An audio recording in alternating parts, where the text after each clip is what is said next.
Okay, so now we're moving on into the informative speech. And then really the one thing that I want to talk about today when it comes to the informative speech is to understand the difference between an informative speech topic and a persuasive speech topic. And that's a little bit tricky, and especially because some topics can kind of be an informative speech or it could be a persuasive speech depending on your intent. That would be your reason for giving this speech. It could be that I just want to teach people and give some people some information about a topic that really isn't controversial in nature or problem to be solved, or I'm speaking because I want to persuade you to take action to solve a particular problem. So the way that I kind of teach the difference between an informative speech topic and a persuasive speech topic is to just kind of go through the process of elimination. And so once you come up with a topic, the next thing you want to ask yourself, would the information that I present with this topic focus on a problem? So let's say that you go, I think I'm going to do an informative speech on depression. Well, then ask the question, would most of the information that I present focus on a problem, i.e. something that is wrong? Well, probably, right? The reason you would talk about depression is because it sucks if you're depressed, right? And it can lead to all kinds of negative consequences. So you would look at depression as a problem to be solved, or the reason why I'm giving you information about the subject is so that you can use the information to better diagnose, examine, and to solve or treat the problem of depression.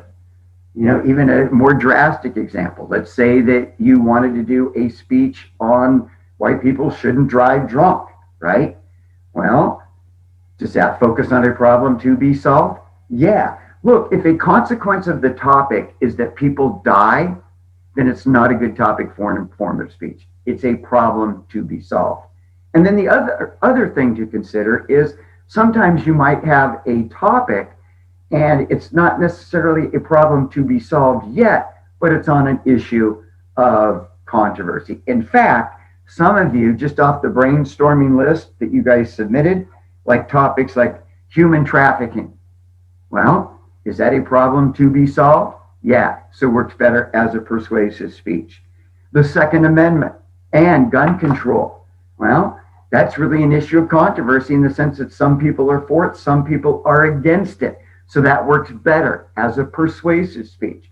So if the topic focuses on a problem to be solved, or if the topic focuses on an issue of controversy where some people are for, some people are against, those kinds of topics work better as a persuasive speech. And I go into a lot more detail on that. So you want to make sure that you watch the video, the instructional video, where I break down the differences between an informative speech. I even go into depth between an informative speech, a behavioral persuasive, and an attitudinal persuasive speech.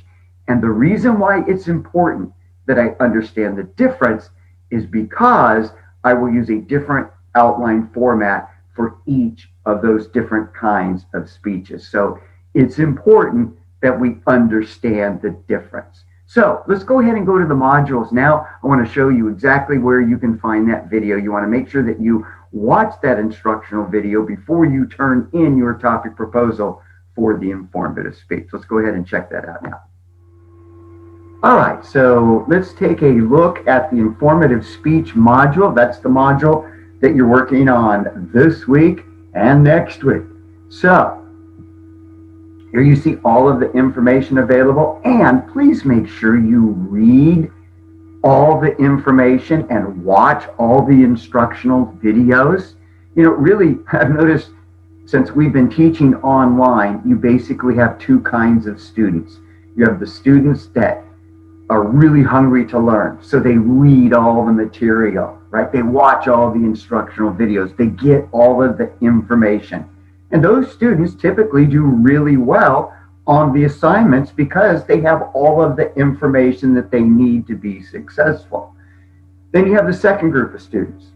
Those of you who wait until the last minute, and so when you finally jump on the module, instead of like reading through all the instructional stuff, you just go down to the first assignment, first due date you see, and then you go to that and try to figure out how to turn that in. And typically those are the students that require more assistance. And that gets really frustrating at times because as instructors, we have to spend so much time just creating all of the information and making that accessible to you so you can use that. And so it gets frustrating if we've spent hours and hours of time putting together and taping a lecture or getting the handouts or the sample outlines that students need, and then you don't use that info. Then when you get a specific question because you haven't looked at the information available, it's, oh, how do I do a source citation? How do I do a transition? And so now it's like we're instructing you again a second time because you didn't read through the information.